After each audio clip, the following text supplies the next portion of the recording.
সেই কৃষ্ণ নবদ্বীপে শ্রীচৈতন্য চন্দ্র, সেই বলরাম সঙ্গে শ্রী নিত্যানন্দ।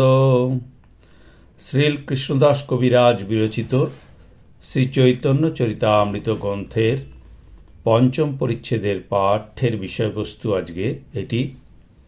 আজ পর্ব ৩৩।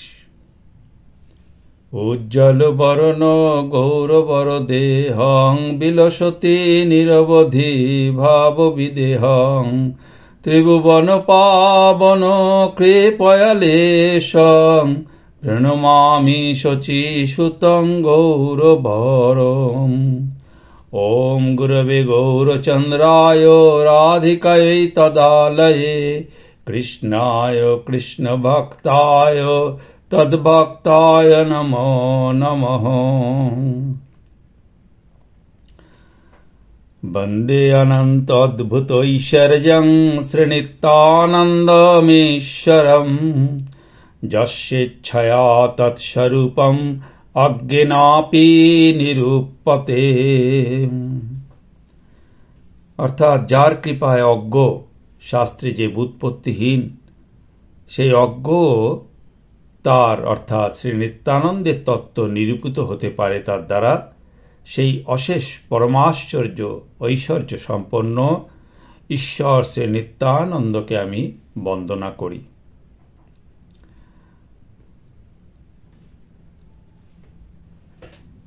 জয় জয় শ্রী চৈতন্য জয় নিত্যানন্দ, জয় অদ্বৈত চন্দ্র জয় গৌর ভক্ত বৃন্দ। এখানে এই নিত্যানন্দের বন্দনার কথা বলা হয়েছে। এই শ্লোকে নিত্যানন্দ বলরামের মহিমার কথা আলোচনা হবে এই পরিচ্ছেদে, পঞ্চম পরিচ্ছেদে। শ্রী নিত্যানন্দের ঐশ্বর্য অনন্ত এবং অদ্ভুত। অদ্ভুত বলে কেউ এটা সহজে নিরূপণ করতে পারে না। অবশ্য যার প্রতি নিত্যানন্দের কৃপা হয়, শাস্ত্রাদিতে বিশেষ ব্যুৎপত্তি না থাকলেও তিনি তা সহজে নিরূপণ করতে পারেন। এই পরিচ্ছেদে এই গ্রন্থকার শ্রী নিত্যানন্দের তত্ত্ব নিরূপণ করবেন। তাই শ্রী নিত্যানন্দের কৃপাপ্রাপ্তির আশায় তিনি সর্বপ্রথমে তারই বন্দনা করেছেন। ষষ্ঠ শ্লোকে কহিল কৃষ্ণ চৈতন্য মহিমা, পঞ্চ শ্লোকে কহি নিত্যানন্দ তত্ত্ব সীমা। এই চৈতন্য চরিতামৃত গ্রন্থের প্রথম যে পরিচ্ছেদ, সেই প্রথম পরিচ্ছেদের প্রথম যে ৬টি শ্লোক, সেখানে শ্রীকৃষ্ণ চৈতন্য তত্ত্ব বলা হয়েছে বা ব্যাখ্যা করা হয়েছে। এরপরে যে ৫টি শ্লোক ৭ থেকে ১১, তাতে নিত্যানন্দের তত্ত্ব বর্ণনা করা হয়েছে। সর্ব অবতারী কৃষ্ণ স্বয়ং ভগবান, তাহার দ্বিতীয় দেহ শ্রী বলরাম। একই স্বরূপ দুই ভিন্ন মাত্র কায়, আদ্যকায় বুহ কৃষ্ণ লীলার সহায়। সেই কৃষ্ণ নবদ্বীপে শ্রী চৈতন্য চন্দ্র, সেই বলরাম সঙ্গে শ্রী নিত্যানন্দ।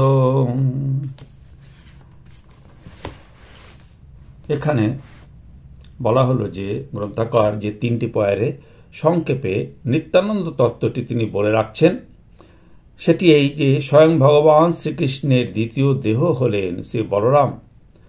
তত্ত্ব তো তারা একই, কেবল লীলার সহায়তার নিমিত্ত দুই রূপে প্রকাশ পেয়েছেন। এই বলরামই নবদ্বীপে শ্রী নিত্যানন্দ।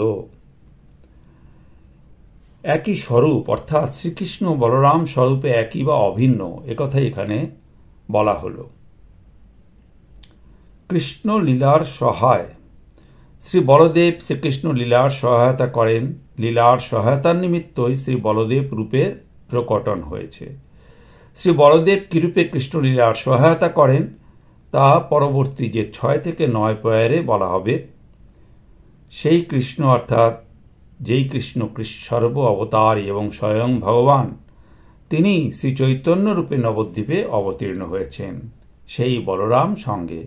সেই বলরাম যিনি ভগবান শ্রীকৃষ্ণের দ্বিতীয় দেহ এবং লীলার সহায়, তিনি নিত্যানন্দ রূপে শ্রী চৈতন্য চন্দ্রের সঙ্গে নবদ্বীপে অবতীর্ণ হয়েছেন। সুতরাং শ্রী নিত্যানন্দ চন্দ্র শ্রীকৃষ্ণ চৈতন্যের দ্বিতীয় দেহ, আদ্য কায় বুহ এবং লীলার সহায়। তথা হি শ্রীরূপ গোস্বামী কর্চায়াম শঙ্কর্ষণ কারণতয়সায়ী গর্ভদোষায়ী চ পয়োবদোষায়ী শেষশ্চ যস্য অংশ কলাশ নিত্যানন্দ অক্ষরাম শরণং মমাস্তু। এটি এই অধ্যায় দ্বিতীয় শ্লোক এবং প্রথম যে অধ্যায় তার সপ্তম শ্লোক। এখানে বলা হলো যে শঙ্কর্ষণ কারণাবধিশায়ী নারায়ণ, গর্ভোৎসায়ী নারায়ণ এবং ক্ষীরোৎসায়ী নারায়ণ এবং অনন্ত দেব, এরা যার অংশকলা সেই নিত্যানন্দ নামক বলরামের শরণ আমি গ্রহণ করি। 6 নম্বর পয়ার। শ্রী বলরাম গোসাই মূল শঙ্কর্ষণ পঞ্চরূপ ধরি করেন কৃষ্ণেরও সেবন। শঙ্কর্ষণ কারণাবধশায়ী, গর্ভোৎসায়ী, ক্ষীরোক্তিশায়ী এবং শেষ বা অনন্ত, এই 5 স্বরূপের মধ্যে শঙ্কর্ষণ বলরামের অংশ এবং কারণাবধিশায়ী আদি তার কলা বা অংশের অংশ। শ্রীকৃষ্ণ সেবার উদ্দেশ্যে শ্রী বলদেব উক্ত 5 রূপে আত্মপ্রকট করেছেন। পরবর্তীকালে সেটি আরো বিস্তৃতভাবে বলা হবে। শঙ্কর্ষণাদি যেই বলরামের অংশকলা, তিনিই স্বয়ং শ্রী নিত্যানন্দ রূপে অবতীর্ণ হয়ে শ্রীকৃষ্ণ চৈতন্যের সঙ্গে লীলা করেছেন। মূল শঙ্কর্ষণ মানে যে শ্লোকে বলা হলো যে মূল শঙ্কর্ষণ। 6 নম্বরে শ্রী বলরাম গোসাই মূল শঙ্কর্ষণ পঞ্চরূপ ধরি করেন কৃষ্ণের সেবন। শঙ্কর্ষণ এরই অংশ, সুতরাং ইনি শঙ্কর্ষণের অংশী বা মূল বলে শ্রী বলরামকে মূল শঙ্কর্ষণ বলা হলো। প্রকট লীলায় এবং গর্ভ হতে অন্য গর্ভে আকৃষ্ট হয়েছিলেন বলে শ্রী বলদেবের একটি নাম হচ্ছে শঙ্কর্ষণ। প্রথমে কংস কারাগারে শ্রী দেবকী দেবীর গর্ভে শ্রী বলদেবের আবির্ভাব হয়। কংসের অত্যাচারের আশঙ্কায় যোগমায়া তাকে দেবকীর গর্ভ থেকে আকর্ষণ করে দেবকীর সপত্নী শ্রী রোহিণী দেবীর গর্ভে রক্ষা করেন। শ্রী রোহিণী দেবী তখন গোকুলে নন্দালয়ে ছিলেন, এই জন্য বলদেবের একটি নাম হচ্ছে শঙ্কর্ষণ। পঞ্চরূপ শঙ্কর্ষণ কারণাবধিশায়ী, গর্ভোৎসায়ী, ক্ষীরোবধিশায়ী এবং শেষ, এই 5 রূপ। শ্রী বলরাম স্বয়ং রূপে অর্থাৎ মূল শঙ্কর্ষণ রূপে এবং তদ্ভিন্ন এই শঙ্কর্ষণাদি 5 রূপে শ্রীকৃষ্ণের সেবা করেন, অর্থাৎ মোট 6 রূপে সেবা। আপনে করেন কৃষ্ণ লীলারও সহায়, সৃষ্টি লীলা কার্য করে ধরি চারিকায়। বিভিন্ন রূপে শ্রী বলদেব শ্রীকৃষ্ণের কি কি সেবা করেন সেটি বলা হচ্ছে। আপনি করেন ইত্যাদি শ্রী বলদেব নিজে স্বয়ংরূপে বা মূল শঙ্কর্ষণ রূপে ব্রজে ও দ্বারকায় শ্রীকৃষ্ণের সঙ্গে সঙ্গে থেকে সাক্ষাৎভাবে শ্রীকৃষ্ণ লীলার সহায়তা করেছেন। সাক্ষাৎভাবে লীলার সহায়তা করাই তার স্বয়ংরূপের কার্য, সাক্ষাৎ সেবাই তার স্বয়ংরূপের সেবা। সৃষ্টি লীলা কার্য অর্থাৎ প্রাকৃত এবং অপ্রাকৃত সৃষ্টিরূপ লীলার কার্য। অপ্রাকৃত যে ভগবত ধামাদির প্রকাশ এবং এই প্রাকৃত জগৎ ব্রহ্মাণ্ডের সৃষ্টি, এর কথা বলা হচ্ছে। চারিকায় অর্থাৎ 4 বিগ্রহ, শঙ্কর্ষণ কারণাবধিশায়ী পুরুষ, গর্ভোৎসায়ী পুরুষ এবং ক্ষীরোৎসায়ী পুরুষ, এই 4 স্বরূপে শ্রী বলদেব সৃষ্টি লীলা কার্য করে থাকেন। শ্রীকৃষ্ণের লীলা নির্বাহের নিমিত্ত তার ইচ্ছায় বলদেব শঙ্কর্ষণ রূপে গোলক, বৈকুণ্ঠাদি অপ্রাকৃত ভগবত ধামসমূহের প্রকাশ করেন। এগুলি তিনি সৃষ্টি করেন না, কারণ ভগবত ধামসমূহ নিত্য চিন্ময় বস্তু, তাদের সৃষ্টি সম্ভব নয়। শ্রীকৃষ্ণের ইচ্ছায় বলদেব ওই সমস্ত ধামকে প্রকাশ করেন মাত্র। আর কারণার্ণবশায়ী, গর্ভোৎসায়ী এবং ক্ষীরোৎসায়ী, এই 3 রূপে প্রাকৃত যে ব্রহ্মাণ্ড তা সৃষ্টি করেন।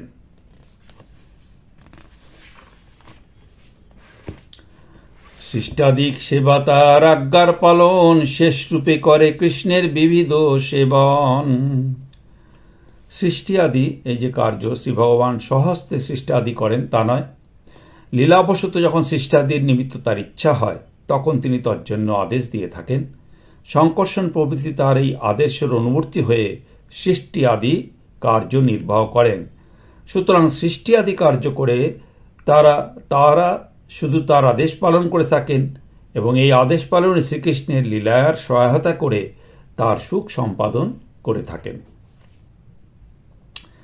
বলা হচ্ছে শেষ রূপে করে কৃষ্ণের বিবিধ সেবন।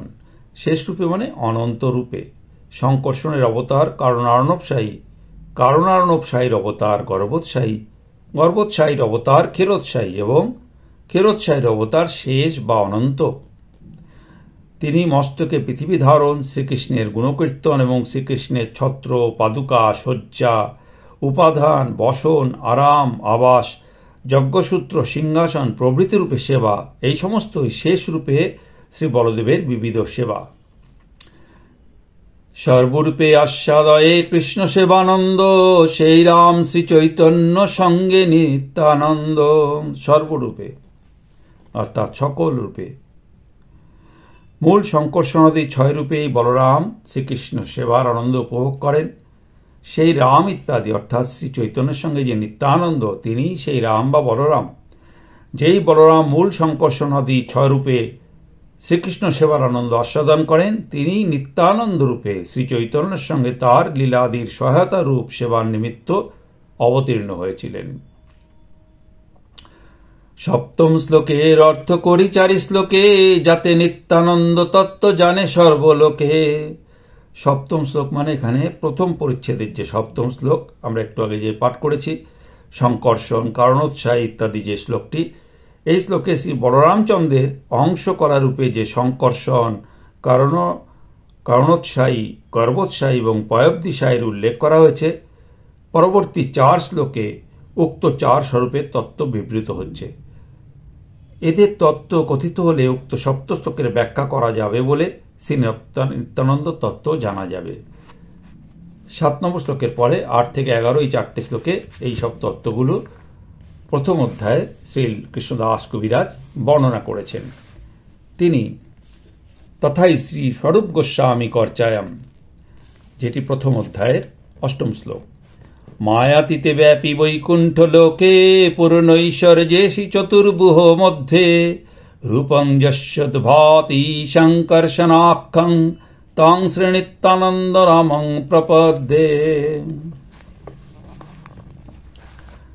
এখানে এই শ্লোকের অর্থ হল সরৈশ্বর্যপূর্ণ ও সর্বব্যাপিক মায়াতীত বৈকুণ্ঠ লোকে বাসুদেব, সংকর্ষণ, প্রদ্যুম্ন ও অনিরুদ্ধ, এই চতুর্ভুহ মধ্যে সংকর্ষণ নামে তার যে একটি স্বরূপ প্রকাশ পাচ্ছে, আমি সেই নিত্যানন্দ নামক বলরামের শরণ গ্রহণ করি।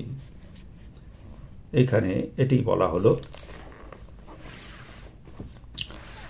11তম পায়ারে বলা হচ্ছে, প্রকৃতির পার পরবম নামে ধাম, কৃষ্ণ বিগ্রহ জয়ছে বিভূতাদি গুণবান, সর্বগ অনন্ত বিভু বৈকুণ্ঠাদি ধাম, কৃষ্ণ কৃষ্ণ অবতারের তাহাই বিশ্রাম। মায়াতীতে ব্যাপী বৈকুণ্ঠ লোকে অংশের ব্যাখ্যা করছেন এই 11-12 2 পায়ারে। প্রকৃতির পার অর্থাৎ প্রকৃতির অতীত, মায়াতীত, অপ্রাকৃত, চিন্ময়। পরবম নামে ধাম, প্রাকৃত যে ব্রহ্মাণ্ড সমূহ তার বাইরে একটি অপ্রাকৃত, চিন্ময়, মায়াতীত ধাম আছে, তার নামই হচ্ছে পরবম। এই পরবমের অপর নাম মহাবৈকুণ্ঠ। ধাম বলতে ভগবৎ স্বরূপের যে লীলাস্থান তাকে ধাম বলা হয়। কৃষ্ণ বিগ্রহ জয়ছে, কৃষ্ণ বিগ্রহ যে রূপ, শ্রীকৃষ্ণের বিগ্রহের ন্যায়। বিভূত্ব বলতে সর্বব্যাপকত্ব, যাহা সর্বব্যাপক, সর্বত্র বিদ্যমান, তাকে বিভু বা ব্রহ্ম বলা হয়। শ্রীকৃষ্ণের যে বিগ্রহ বা শরীর, সেটি সাকার হয়েও যেমন বিভূত্তা আদি গুণ বিশিষ্ট, সর্বগ, অনন্ত, বিভু এবং অচিন্ত শক্তি সম্পন্ন, তদ্রূপ পরবম নামক ধামও সাবয়ব হয়েও সর্বগ, অনন্ত, বিভু ও অচিন্ত শক্তিযুক্ত। শ্রীকৃষ্ণ বিগ্রহের ন্যায় বিভূত্তা আদি পরবমেরও স্বরূপ অনুবন্ধী গুণ। ভগবৎ ধাম স্বরূপ শক্তির বিলাস, তাই মায়ার অতীত। বিভু বস্তুর লীলাস্থল বলে বিভু বা সর্বব্যাপক। সর্বগ বলতে কি বলা হয়েছে? যা সর্বত্র যেতে পারে, যা সকল স্থানে ব্যাপৃত করে থাকতে পারে। অনন্ত মানে যার শেষ নেই, নাই অন্ত, অসীম। বিভু বলতে ব্রহ্ম বা বৃহৎ। বৈকুণ্ঠ শব্দের অর্থ হচ্ছে, কুণ্ঠা শব্দের অর্থ মায়া।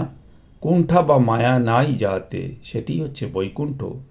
ভগবত ধামে মায়া বা মায়ার বিকার নেই বলে তাকে বৈকুণ্ঠ বলা হয়। পরব্রহ্মের যে অধিপতি শ্রী নারায়ণের নিজস্ব ধামই মহাবৈকুণ্ঠ। পরব্রহ্মে সমস্ত ভগবৎ স্বরূপেরই পৃথক পৃথক ধাম আছে। প্রত্যেক ভগবৎ স্বরূপের ধামই মায়াতীত, সুতরাং বৈকুণ্ঠ। এই পয়ারে বৈকুণ্ঠ আদি শব্দের, বৈকুণ্ঠ শব্দে শ্রী নারায়ণের নিজস্ব ধামকে এবং আদি শব্দে অন্যান্য ভগবৎ স্বরূপের যে ধামসমূহ সেগুলোকে বোঝানো হচ্ছে। বৈকুণ্ঠ দাতিতে প্রাকৃত মায়া বা মায়ার বিকার নেই বলে প্রত্যেক ভগবৎ ধামই সচ্চিদানন্দময়। শ্রীকৃষ্ণ বিগ্রহের ন্যায় ভগবৎ ধামসমূহ অচিন্ত শক্তি সম্পন্ন, আর এই অচিন্ত শক্তির প্রভাবেই একই পরব্রহ্মের মধ্যে অসংখ্য বিভুধামের সমাবেশ সম্পন্ন হয়েছে। তাই ভগবান যেমন কোন স্থানে পূর্ণরূপে, কোন স্থানে অংশরূপে বিরাজিত, সেরকম তার ধামও কোন স্থানে পূর্ণরূপে এবং কোন স্থানে অংশরূপে বিরাজিত। ভগবৎ স্বরূপ শ্রীকৃষ্ণের যে রূপ আবির্ভাব, তার ধাম শ্রী বৃন্দাবনেরও তদনুরূপী আবির্ভাব। পরব্রহ্ম অধিপতি নারায়ণ শ্রীকৃষ্ণের বিলাসরূপ, পরব্রহ্ম শ্রী বৃন্দাবনের বিলাসরূপ। এখানে যে শ্লোকে পয়ারে যে বলা হলো কৃষ্ণ কৃষ্ণ অবতারের, অর্থাৎ শ্রীকৃষ্ণের বিলাসরূপ নারায়ণ এবং শ্রীকৃষ্ণের অন্যান্য যে সাংস স্বরূপ তাদেরকে বলা হচ্ছে, এবং তার সঙ্গে সঙ্গে শ্রীকৃষ্ণের অবতারগণ, যেমন মৎস্য কুর্মাদি অবতার। উক্ত পরব্রহ্মের অন্তর্গত স্ব স্ব ধামে তারা অবস্থান করেন এবং লীলা বিলাসাদি করে থাকেন। 13তম পয়ারে বলা হচ্ছে, তাহার উপরিভাগে কৃষ্ণলোক খ্যাতি, দ্বারকা মথুরা গোকুল ত্রিবিধত্তে স্থিতি। শ্রী বলদেব বিভিন্ন রূপে পরব্রহ্মে লীলা করেন, কৃষ্ণলোকে লীলা করেন এবং কারণ সমুদ্রে ও প্রাকৃত ব্রহ্মাণ্ডাদিতেও লীলা করে থাকেন। শ্রী বলদেবের তত্ত্ব বর্ণনা করতে হলে তার সমস্ত স্বরূপের লীলাদি এবং ধামাদি বর্ণনা করা প্রয়োজন। তাই গ্রন্থকার প্রথমে পরব্রহ্মের যে বর্ণনা করে এখন তিনি কৃষ্ণলোকের বর্ণনা করছেন।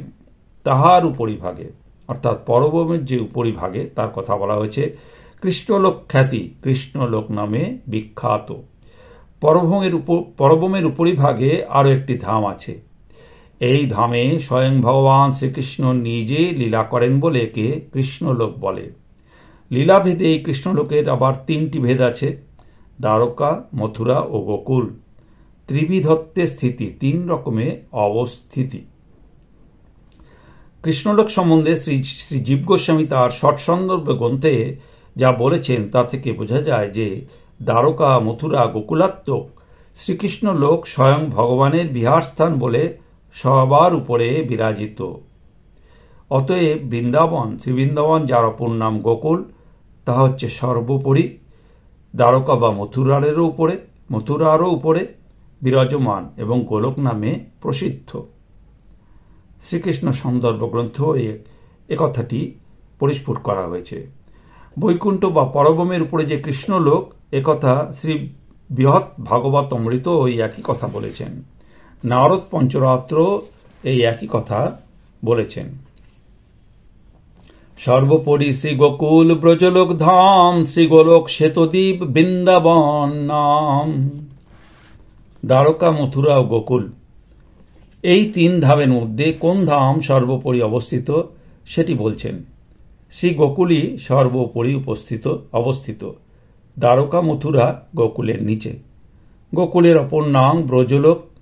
এই পয়ার থেকে বোঝা যায় ব্রজলোক, গোলক, শ্বেতদ্বীপ এবং বৃন্দাবন এই সমস্তই গোকুলের ভিন্ন ভিন্ন নাম।